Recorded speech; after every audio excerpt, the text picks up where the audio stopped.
नमस्कार. तरी रांगोळी बघून तुम्हाला समजलं असेलच की आज काय आहे.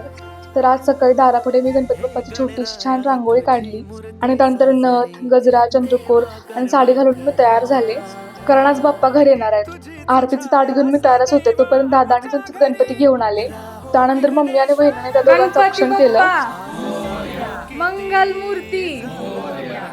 त्यानंतर मी गणपती बाप्पाला ओवाळलं आणि मग आमच्या घरी गणपती बाप्पाचं आगमन झालं. मूर्तीची स्थापना लगेच केली नाही कारण पप्पा नव्हते. त्यानंतर मी आणि मम्मीने गणपती बाप्पाचे आवडते मोदक करायला घेतले. मोदक करून झाल्यावरती जी थोडीफार तयार राहिली होती ती करायला घेतली. वाती वळून ठेवल्या, समय लावली, पाटावरती स्वस्तिक काढलं. गणपती बाप्पा मोरया.